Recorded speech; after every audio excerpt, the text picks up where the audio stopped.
Hi, Frank. Thank you for joining us today here at California Pictures at the Cannes Film Festival. It's a pleasure. Thank you. So, you have got one of the largest film libraries, probably, I don't know, not just in Hollywood, but in many places in the world. Uh, could you tell me a bit more about how that came about and your role in the film business, how that came about? Sure. Well, I used to be a lawyer a long time ago. Was in the music business, and I acquired the film library in 2002 from three individuals who were known as the McDonald's of the film business. And I took it over in 2002, kind of went through all the chain of title, got the masters fixed up, and had a good run with it until now. Still doing well. Yeah, it's amazing. And you've got quite a lot of interesting titles there from Charlie Chaplin, some of the original ones from 1909 and up to today with Sandra Bullock, Patrick Swayze. Are there any of those films that you have handpicked yourself, or did you just acquire the libraries? No, I pretty much acquired the library as a whole. I've added a few things since then, but most of them are what we would call classic films from the 70s, 80s, 90s.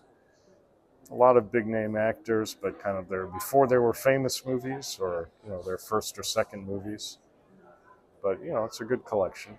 And how does a lawyer suddenly get into the film business? I mean, it does happen, but Lawyers do not have a fun job, so we're always seeking to find something funner in the film business. Yeah, the music business was fun, but that kind of went downhill, and now it's the film business. That's where the money is, so that's what I do. and you've been selling these films all over the world, and you have tie-ups with certain distributors as well. Are there some Correct. of these films that you see doing better than others?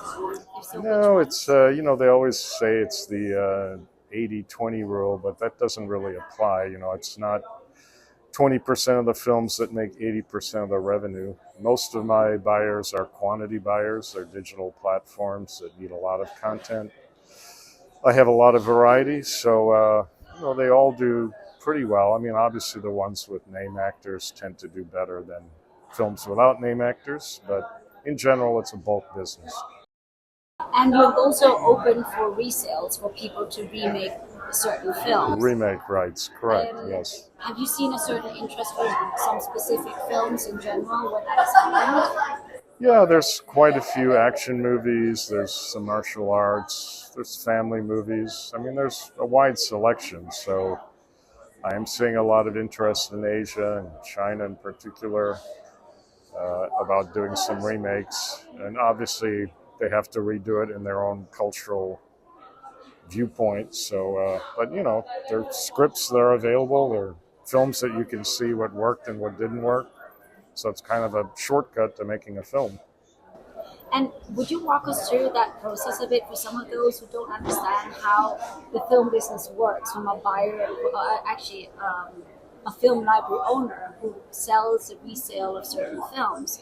How does that work? Like in the sense of, do you sell the full IP? Which not, but if you You're want, talking about remake rights yes, the specifically? remake rights. Like how does that process actually work? And Yeah, there's two different ways. So obviously, I can just do a straight license where I just give the rights to make the remake and have no further involvement, get paid a fee. Or I can also be involved in the project and be an executive producer on it and kind of help with the production. So it's basically two different routes you can take. and how often do you get involved yourself?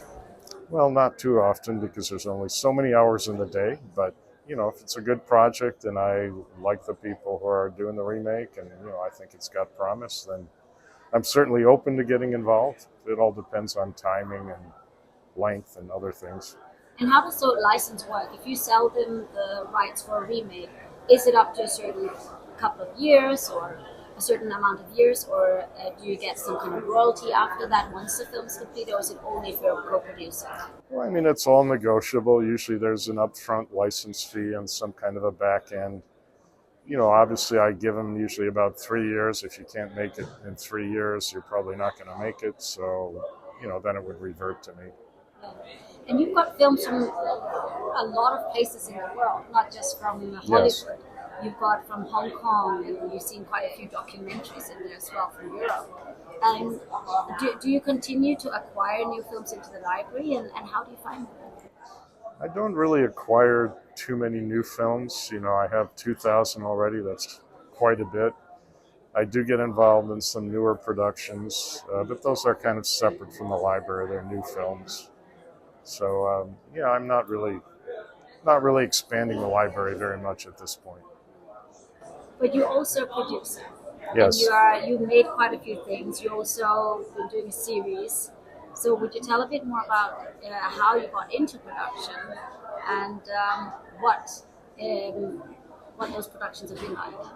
Yeah, well, I've come in as an executive producer since I have a legal background and, have some resources. I also have a post-production facility and a ranch in New Mexico, which, as you know, has a very large tax rebate.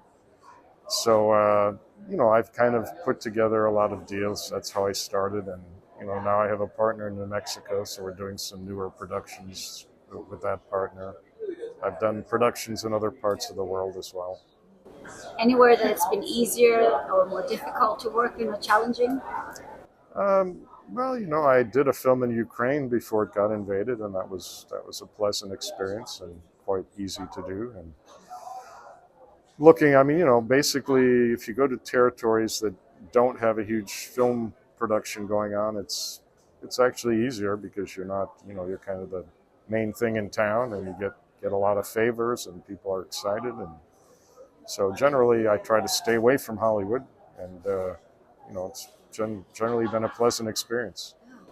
And how do you choose the projects to produce? Well, it depends on a lot of factors. Money is involved. Depends on whether I like the project or not. So there's a lot of factors, but I kind of pick and choose, and timing is everything as well. And do you have a specific genre that you're more focused on or have more inclination towards? Well, I'm trying to do more interesting films. I kind of stay away from horror, things like that, because it's just not that interesting. But I like message movies, although that's a little risky. It is entertainment after all, so it's got to be entertaining. Definitely. And do you mind telling a bit more about the series that you made? Yeah, I'm working with Bob Gale, who wrote Back to the Future. He's doing a science fiction series set in New Mexico, so we plan to go into production this fall, and hopefully it'll get picked up, and we'll be doing all kinds of episodes. And is that a first season that you're doing? Yeah. How many episodes are you doing? Right now there's 12. It's a pilot and 12 episodes. Wow. We're looking forward to see that. So, thank you. And you're saying you're shooting in New Mexico for this whole series? Yes. And how involved do you get in the screenplay or in the shoot as a producer? It really depends. Some directors are more active than others.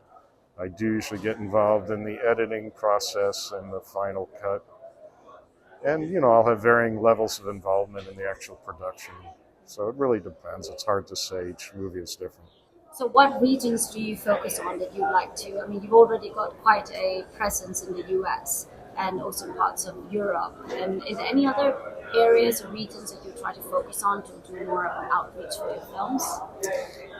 Well, I'm basically working with a lot of digital platforms worldwide, and there's new ones every day. So I've been pretty involved with that. And on a production level, as I said, I'm looking for interesting projects that are, a little bit more artsy than the average film. So. And are you open for people to come to you with their projects to be viewed and for potential partnership or production? Oh, sure. Well, I love to read, so I'm happy to read scripts. Hopefully they're good. Not always. So if we find someone who are asking, we can put them through to you and you can decide if that's something for you or not. Sure. Okay, great. And do you work with newcomers as well, or do you have a certain type? No, I work with anybody who has an interesting project, anybody who's got some kind of financing together, or at least a little bit, then I'm happy to look at it. And what kind of ROI would you say that you typically look for when you are producing a project? I really don't focus on ROI because you just can never tell. So I focus more on the project quality and the marketing plan that's in place. Yeah. Anything in animation? Is that something? I have some animation projects, but as you know, animation is very expensive, and lot of competition, primarily Disney and DreamWorks, so I don't really get into the animation. And what of your film library would you say has been some of the best sellers? Well, undoubtedly, as I say, it's a quantity business, but anything with a name that people recognize, that will always do well. Yeah. And do you have a favorite film yourself?